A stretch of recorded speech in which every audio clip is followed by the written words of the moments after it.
Hello বন্ধুরা, চলে আসলাম আবার পায়রাদের ভিডিও নিতে। তো ওদেরকে খেতে দেওয়া হয়েছে, ওরা কেমন করে খাচ্ছে দেখুন। তো আমাদের ছাদেতে কাজ হচ্ছিল, আগের ভিডিওতেও বলেছিলাম। তো অনেক রকমের কাজের জিনিসপত্র পড়েছিল। তো একটি ড্রাম ছিল, তাইতে আমাদের একটি পায়রা পড়ে গিয়েছিল। তো ওকে তুলবো, তো দেখুন কেমন লাগবে।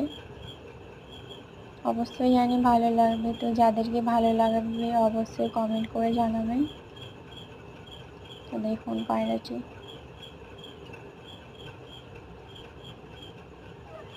ও উড়ে চলে গেল, কেমন করে যাচ্ছে দেখুন। তো আরও পায়রারা, ওদের এখন ব্রিডিংয়ের সময়, তো ওরা একে অন্যের ওপর তাড়া করছে দেখুন কেমন করে।